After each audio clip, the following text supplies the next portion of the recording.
Hey everybody, this is Dr. Tom Carr, aka Dr. Stoxx of drstoxx.com, drstoxx.com. We've been in business every market day since October of 2002.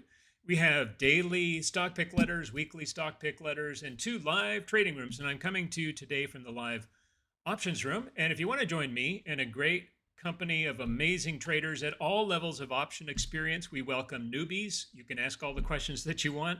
We welcome hands-on fund managers and CMTs and everybody in between. You can go to the subscribe menu, scroll down to the live options room. And if you want to join the stock trading room where we do stocks, ETFs, and occasionally micro E-minis, you can join the live trading room at a 40% discount if you add that on. Okay, now we're going to go over to index charts, and let me get over to the indexes first. And I was just telling the live room that in addition to taking a good look at the market, what it's doing and what it's likely to do next week, and we've got a big week coming up. We first of all have a lot of data coming out tomorrow. We get some jobs data, some inflation data, some housing data. That's probably going to shake up the market a little bit. We've had a lot of data already, and the market's doing pretty well this week. It's just pretty flat, but at least it's not rolling over, and that's a good thing. And we're consolidating a historic move. One, two, three, four big up days on for the S&P 500, reversing a pretty nasty slide there prior to that, as the market was pricing in fear of an overly hawkish Fed, too late to the cutting phase, slowing jobs market, and AI problems, too much spending and not enough profit, and a number of other things. And so the market was a little skittish. We've totally corrected for that. But what I do think is going to happen, and I'm going to go out on a limb here, I'm going to say that I do think we'll get a little bit more upside, mostly bullish resolution to any dips. We'll see some dips probably along the way. Friday, Monday next week, and Tuesday. When we get to Wednesday, we're either going to open red or flat, and it will end up flat by the time we get to 2 p.m. in any case. And then I do think we're going to get a sell the news event. We've seen selling pressure on the day of the FOMC. We typically don't see it the next day where things get resolved back higher, but I think the market is ready to pull in a little bit. So a week, maybe a week and a half of some discounting and consolidating, and then we'll get a nice end of the year rally. So that's my map. What am I looking at that determines that? Well, first of all, this the ABC wave downtrend was the real deal. I mean, that was really a lot of folks getting out of the market, as you can see from the massive amount of distribution bars down here at the bottom, right? These are volume bars. Volume was very heavy on the way down. People are getting out of the market. They're not buying the market, and they've been doing that pretty much all the month of late October and all the month of November. Then we had this beautiful run right back up again to close out November, get us back up to pretty much where we started the month, although it was a slight miss. But look at the volume on the way up, very, very light. You usually want to see it the other way around, right? You want to see light volume on the way down, heavy volume on the way up. There is some good stuff going on under the surface, and I don't think any pullback is going to make a major dent in this nice looking bull market that we've had since April of this year. But, and some of the things under the surface is that we're seeing nice breadth going out to all the different sectors. We're seeing growth names coming back into play. We're seeing speculative names, names that, are talking about forward earnings going out to 3 or 4 years. Some of these these small data center plays, they don't have any income right now, and they don't have any income on the near-term horizon, but they're getting these backstops from the big companies, and that's a really good thing. So they have plenty of opportunities to go long the market, even in a major market pullback, because the breadth is getting much better. That's number one. Number two, the overall sentiment in retail traders like me, right? Not professional fund managers, but retail traders like me, we're getting more and more bullish. That's good. Here's an interesting phenomenon. You typically think about smart money being the guys that really know what they're doing, and for the most part they do. The smart money guys are the ones that typically sell near major tops and buy like crazy at major bottoms. And that's what they did, right? So this is smart money getting out of the market over here because you don't get that kind of heavy volume on retail traders. But when you get retail traders starting to get excited about the market again, and they haven't been for a long time, it's been more of a bearish bias among retail traders. Um, that typically means that there's going to be some sustaining power. It's not that we have deep pockets and can move the markets by ourselves, but we're kind of like the last leg of enthusiasm for the bullish market. And when we start jumping back in, that typically means that the market has a pretty good leg going forward.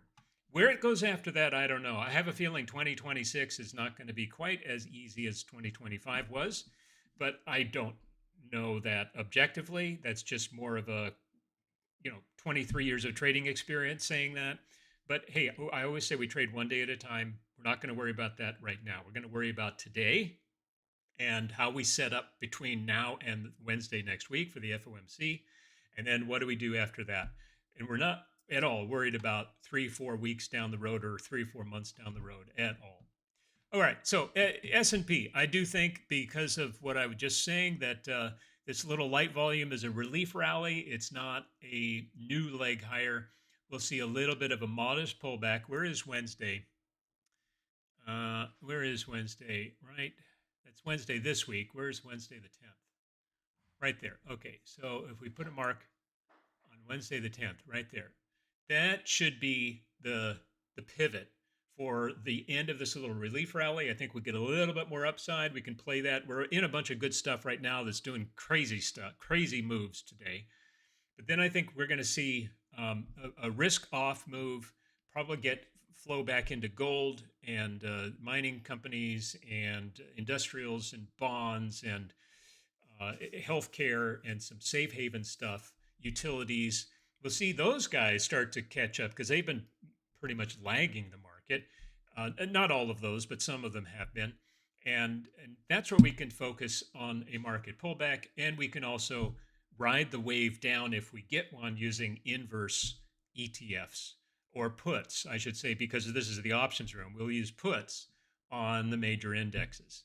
So we can profit a little bit from this move. I don't think it's going to be a long one. I don't think we're going to get a 5 to 10% correction, but 3% maybe, over a couple of weeks, choppy, a little bit up, a little bit down, mostly down for, on until 23rd, 24th, just before Christmas. And then we get the Santa rally. Some people mistake the Santa rally as being all of month, right? Because we're all talking about Christmas and we're Christmas shopping and all of that. But no, the Santa rally is after Christmas. So the last week of December between Christmas and New Year's and the first 2 days of the new year, that is the Santa rally. Sometimes the market does crazy things. It's usually a typically bullish time. But when you don't get a Santa rally, and I think we will, but if we don't, then that typically spells a not so good year following that, okay? But again, we're not there yet, right? That's a whole 3 or 4 weeks away. We don't need to worry about that today. So that's my map, just the next few days. Cautious upside into FOMC, sell the news event for several days, maybe a couple of weeks, and then we get a nice test of support. I really don't know. I can't say where that little pullback will go to. There is a line of support at 6,600 that pretty much held on the most recent wave down. We probably go below the 50 period moving average again, and yeah, I just don't know. There's 6,600, there's 6,700, a nice round number. So those are probably the two targets on any kind of a pullback, and somewhere between there, 6,650, let's call it, is probably where it will settle down and start to build the base. Okay, NASDAQ I think is pretty much the same thing. It's a little bit weaker, I have to say. You get the same phenomenon, heavy volume on the way down, light volume on the way up, and now it's starting to look a little bit tired, right? A little bit tired. So as I said before, modest, mostly bullish resolve on any dips throughout the day for tomorrow's trading, Monday and Tuesday. Wednesday, I think, is just going to be flat until 2 p.m. The rest of the Wednesday, Thursday, Friday, maybe the week after that, we get a little bit more downside pressure.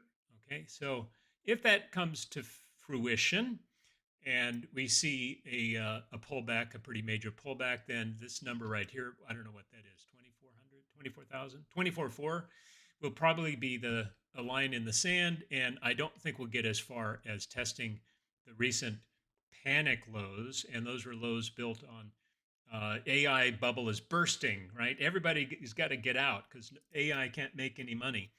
So there was no Santa rally. Jay Karcher, just a guy in an option room, just said there was no Santa rally last year, and we did have a very weak first 4 months. Right, the market crashed on the tariff news into early April, and then it was all uphill from there. So yeah, all these seasonalities, I always say take them with a grain of salt because the market is always going to do what it wants to do. Every year is different.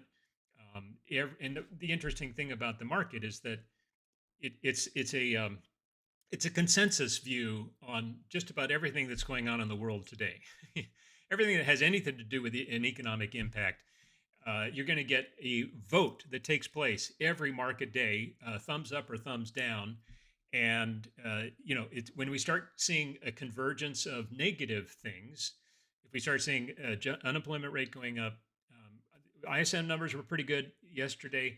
The jobless claims today were good, also good, not showing any sign of problems. And inflation, we'll have to see, that comes out tomorrow. And we still don't have the jobs numbers for October because the government was shut down. But we start to see a convergence of things like that start to pile up, and maybe some earnings things aren't so good, and maybe a couple of companies warn about forward guidance. Then you're going to start to see things get a little squirrely. But that's always the case with the market. Every time the market likes to climb a wall of worry. It's always 2 steps up, 1 step back, 2 steps up, 1 step back. All right, so that's my map for the NASDAQ. We can expect after the FOMC some weakness, some softness, and I don't know that that's true, and I'd be very happy to be wrong about that. We could get a face-ripping rally after that as well, and maybe the Fed cuts 50 basis points. They won't, but something like that, or J-Powell comes out and says, yeah, we cut 25, but we're ready to cut another 25 tomorrow or whenever it's needed, and maybe 3 or 4 cuts next year. If we hear him say things like that, and he probably won't, but if he does, the market would have very good reason to continue higher. Small cap rally is good. I have to say it's good, and I have totally missed it because when it came all the way down here and cracked on pretty heavy volume, and I missed that big green stick right there. That's a bullish reversal, a bullish engulfing candle on heavy volume that launched a very nice move higher that's still going. Now, it's too late. It's too late to get on board the small caps right now. I'm going to wait until after the FOMC, and we found plenty of other big movers that are making us some very nice money this week. So we don't need to worry about small caps. But I do think that, although I'm a little less confident on this because the movement here is so nice, it is right up against 52-week highs, right in that area. And that's, if it's going to peter out, that's where it will peter out. So maybe a couple more days of pretty good upside, and then a couple days into FOMC, and then we get the pullback. Okay, so Bitcoin is following my map, I have to say. I know I've been taking a lot of flack over on the social media boards for being fairly bearish on Bitcoin and saying I'm happy to be wrong, but this is just what I see in the charts, that 75,000 is likely a place that's going to get hit fairly soon. I've been printing this chart here for a month, so it's not like this is a new read. A guy in my pro trading group was shorting Bitcoin up here around 112 in the middle of October. I began shorting in and out, wasn't consistent with it, but on the loss of the 200 period moving average on that big red stick, I was in and out of BITI, and we had some IBIT puts. And then we had the really nasty slide that just knocked all kinds of people out of Bitcoin. Little relief rally, and that's all it is. It's just a dead cat bounce forming now I'm not even sure where to put this line, but that would be a bear flag that's forming. Reversal at the 21, that's not a good thing to see. And I fear whether it continues higher, and it may, it's going to tag the RTL, resistance trend line and roll right back over and give us a new leg lower. Ether, I think, has a better chance of breaking out, and it actually peaked over the RTL and the 21 earlier today, and it's been all downhill ever since. So interesting thing that gold was down this morning and back up to even today, and I think gold is going to be a good tell on Bitcoin. Gold has been going up and it's near all-time highs. Bitcoin's been going down and it's near multi-month lows. So we can assume that the money coming out of Bitcoin is going into gold as a stronger asset, a stronger value. And people are questioning the value of these crypto coins. I don't know. I don't know enough about them to know whether they're right or not. There are some very smart people out there who are very bullish on the space. But for me, it's a trading vehicle. No more, no less. It's not an investment. It's a trading vehicle.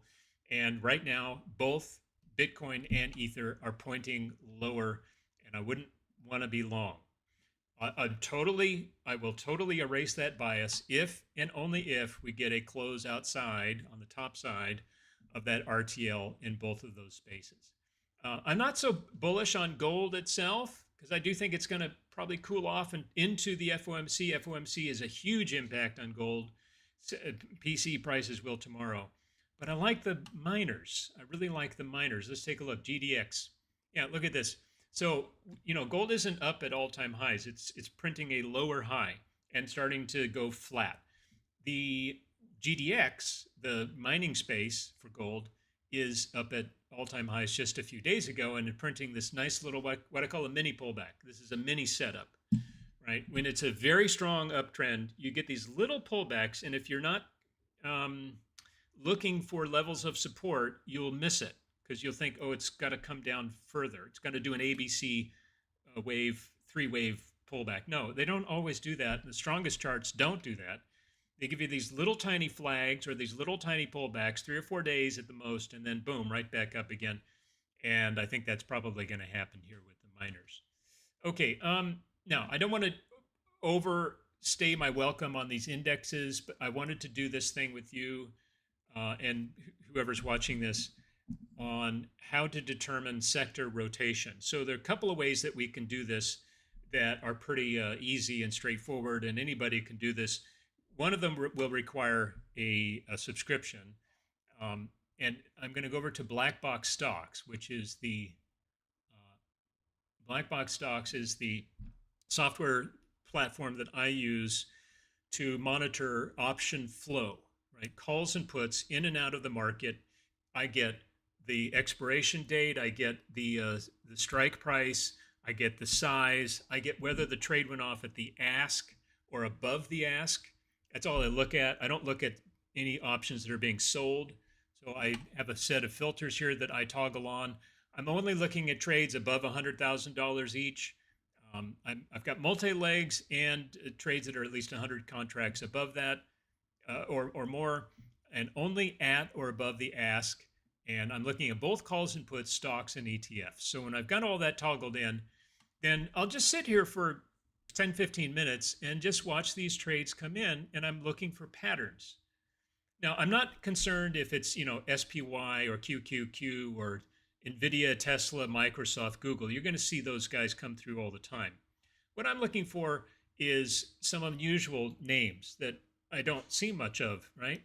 And the nice thing about this service, although there are several other services I can recommend. There's Cheddar Flow, there's Bull Flow. Those are two I'm familiar with. They're a little bit cheaper than this one, although Black Box Stoxx has a good sale on, I think, still, and their prices have come down over the years. And they all do the same thing. They all give you this little list over here, which are the most unusual option trades coming through. Unusual can mean like somebody's desperate to get in, so they just go boom, boom, boom, boom. They keep hitting the bid, or hitting the ask with good size, right? They're urgent trades. Sometimes they come in with a big block, right? The big fund manager coming in with buying 10,000 calls of something. And sometimes they're on a name that doesn't get a whole lot of volume, but a huge volume order flow comes in, that's the kind of thing I want to know about. And so I can go through these and I can look over here. What I'm looking for here are names I don't normally see. This one is, I don't see this very often, ACHR, right? I think it's an energy play. The energy space has been very hot this week, right? Tuesday, Wednesday, and especially today. We'll look at some of those charts. So where did I learn that? I learned that from the option flow. That's where I started seeing it first. OKLO and NEE and BE and some of our other favorite energy names are all getting hit really hard at the ask. I mean, people are buying them, really, really moving them up. NEO, this one showed up today, and it actually got a right here, an alpha gold alert. That's like the most unusual of the most unusual. And when you see that on a name that you don't normally see, pay attention. Right? Something going on. Maybe somebody knows something. Maybe he got some inside information that's not privy to the rest of the market, or maybe he's just a trader and he's bored and he wants to buy something that looks good. So here's a new one on NVIDIA, repeater bearish flow, which is actually good because we have some puts on NVIDIA, kind of looking for it to fall. But NVIDIA you're going to see all throughout the day. So I'm not interested in learning about NVIDIA, but here's another energy name, BE. Also, I'm quite strong on the industrial space, and GE has a very nice technical setup. So it's good to see GE. You don't see that every day. Upstart got a huge hit. Let me show you here, right? Upstart, upstart, upstart, upstart. Large bullish flow, rapid fire bullish flow, swift bullish flow. Upstart is not too uncommon to see, but it doesn't show up every day. So when it shows up like that, and then you look at the chart and you say, oh, you kind of like that technical setup, and then maybe you go over to the social media boards and look at some of the analysis of Upstart. You start to see, oh, they've got a conference coming up that they're making a presentation at, or they reported earnings last week that raised their guidance. Things like that. You start to see a convergence of positive sentiment around a particular name that maybe you don't trade every day. And when you see that, pay attention, because those are often some of your best trades. All right, but again, there's no substitute for just sitting here in front of this flow of data and looking for patterns, right? Just looking for patterns. I'm looking for big size. I'm looking for repeated hits on the same ticker. I'm looking for people that usually have a lot of time and maybe a way out of the money strike, because those are very optimistic people, right? They think it's going to be bullish and is going to go far over the next several months. I like that kind of trade. I'm not looking for day traders. So you're going to see guys, you're going to see a lot of these who are just going out to the next Friday. Right? They're trading weekly options and they're just day trading and they're in and out of trades. And I don't care about that. I'm looking for someone with real conviction. Okay, so that's tip number one. You have to subscribe to an option flow service. Again, black box Stoxx would be my preferred one, but I'm just used to it. I've tried the other two, Cheddar Flow and Bull Flow, and they're both very good. It's just that when you kind of get used to a platform, there's a learning curve when you switch over, and I just didn't want to do the learning curve. So all three of those, though, I can recommend high quality services. Now, over on the charts, here's what we want to do. I go to my charts of interest. So the charts of interest is a list I keep with any stock that I'm interested in for whatever reason.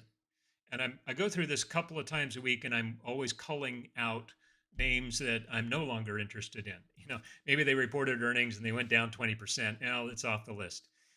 Maybe it's gone up a gazillion dollars and it's just way too overstretched. The whole thing is played out. I'm not interested.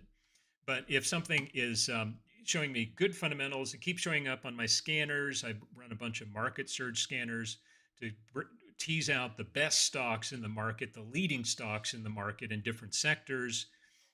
I throw those onto the list. If I don't follow very many people on Twitter, but the ones that I do follow, I only follow them because I trust their judgment. Some of them are in my pro trading group. And when I see kind of a consensus around a particular name, 3 or 4 guys are interested in it for whatever reason, I throw that on the list. Okay, so this list keeps growing like an accordion, gets bigger and smaller, bigger and smaller. And here's what I do. So each morning I come on after the bell, maybe about 10 o'clock in the morning, 10:30, and I want to see which ones are not doing well. Right? Is there a consistent theme in those stocks that are not doing well? Now, I don't usually put on this list the mags, the big tech stocks at the top of the QQQ. So Microsoft, Google, sometimes they end up in here, but mostly not. So here's Intel, which is kind of a mag, but not really. And I threw it on there because this little orange flag here means that it triggered an alpha gold alert. So I want to keep track of those guys because that's unusual option flow, and typically that means somebody knows something about the company near term, or at least between now and the expiration date of the option. And so I want to see how that plays out, but not playing out very well today, I have to say. Intel and a lot of the semiconductors, you'll see a pattern here on these weaker names: semiconductor, semiconductor, semiconductor, right? HL is a mining company, but it's not trading with the other miners today. So it's a little bit off. I don't know why. Don't really care. Don't know why. Here's a semiconductor stock that is just went way up and then right back down again. And that's actually forming not such a bad setup here, right? It got everybody out, triggered a whole bunch of shorts at their stop prices, and then probably pulled in some new shorts, and those guys will get squeezed if this starts rolling back up again. But it looks to me like it's just a gap fill move, and I wouldn't trade it today. But if this gives me this little pullback, right? I'm talking about a mini pullback. It was a mini pullback over the next couple of days. I might be interested, but in the semiconductor space, heading into what I think is going to be an FOMC sell-off, not a bloodbath, just a modest sell-off to consolidate some of the risk going into next year, then I don't want to be in a stock like this. I want to be in a stock that's not going to be, it's kind of off the radar in terms of all of that, right? Here's a data storage space, very strong company, very strong sector, just printing a lower high, and that's not so good. Here's an energy space, an energy play, but it is not doing well today when a lot of the energy plays are. So I'm making a mental note of that, right? If the energy space is strong, a lot of the biggest gainers today are in that space. And here's a guy, this is an alternative energy. It's a utility and it does solar and stuff, I think. And it's not doing well, then that is a huge red flag, right? So strong sector, strong space, and it's not doing well. I'm not interested. A Crowd is one of my top 3 cybersecurity plays. Came out with earnings a few days ago, rallied back up after a dip, and just doing some back and fill. This is starting to set up again, and you can put a trend line there over some of those tops. I'm not sure exactly where, right there, and it broke out yesterday, pulling back today. And not a bad actually little play there, but I'm not buying. I'm trying not to buy tech going into FOMC. EMBJ, we were in this one with calls in the options room. We bought the calls here on the 21 EMA. We had 2 very nice days, gave us a little bit more upside, and then we got out with a nice profit, 34% profit in 2 days, 2.5 days on that one. We'll watch it on the way down. So I'm looking for that's a Brazilian plane maker, by the way. LRCX, a semiconductor. COGT, I don't know. It looks like a biotech. Here's a software play. Here is entertainment play. Here's a software play. Here's biotech. Here's a semiconductor play, right? So there's this theme: semiconductor play, semiconductor play. There's a theme here. The semiconductor is getting sold off. We're already short NVIDIA. And in the other room, we're short Amazon as well. That's not semiconductor, but it's doing well so far. Now, that's the downside, right? You're looking for themes. You're looking for sectors. You're looking for where is the money coming out, right? It's clearly coming out of semiconductors. And there are a few other companies in there that their outflows today are something you should note. But then we go over to the good side, right? These are the guys that are in favor with the market today. And we want to look for themes. So this one, I'm kicking myself a bit. you're going to see energy, what is critical metals, right? Um, energy, quantum computing. What is UAMY? And it's a metals play. SNDK. Okay, I like this one. I'm in shares of this one, and it's doing really well today. We bought shares in the other room. Energy play, uranium play, right? Uranium play down here, uranium play down here. So maybe that's not. I forget what an APLD is. But you see the themes, right? You see the themes: uranium, energy, and quantum computing.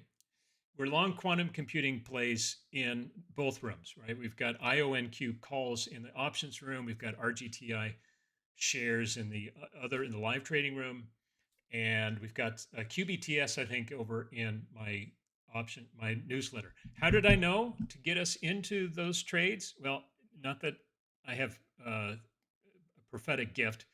All I did was look at option flow, look at my list of charts here, and I started to see some patterns showing up, inflows, put them on the list, and when they set up nicely, we buy them. All right, RGTI, let's take a look at a few charts. This is what I liked, right? It looked better yesterday. Today we got in a little bit on the late side, but it's still doing fine. Inverted head and shoulders kind of bottom. You'll see this better on the 1 hour chart or even the 2 hour chart. There it is, your left shoulder, your deep head, and your nice rounded bottom right shoulder with breakout, which is always a good thing. And it's not really a buy here. I have a big green stick rule, although this is at the bottom of a long pullback, and that's the one exception.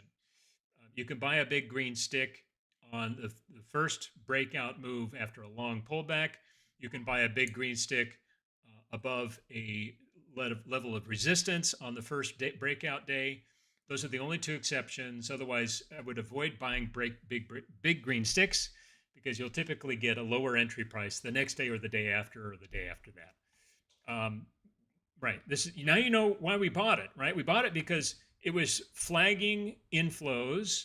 We were seeing some good option flow, not just in this name, but in some of the other names of quantum computing stocks. And yesterday broke out of a trending pattern and forming a nice bullish pattern on the bottom.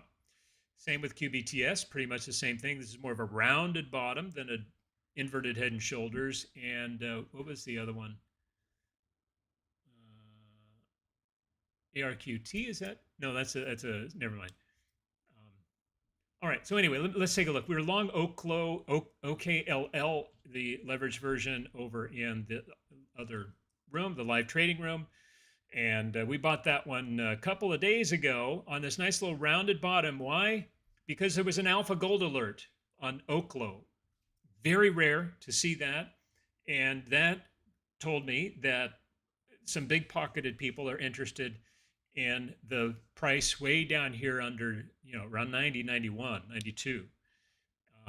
And so when you see that, again, get in, right? Just start to nibble. Keep your stop in place because, of course, everything can go turn against you in a flash. But in this case, it really worked out quite nicely. Here's an energy play. And like OKLO, you're going to see, in fact, let's look at OKLO. And we did already, rounded bottom. Energy play, we don't have this one on, at least not yet, but I suspect that right there is your pullback, rounded bottom base, inverted head and shoulders, let's call it that. Your left head, right shoulder, and the breakout move today looks really good.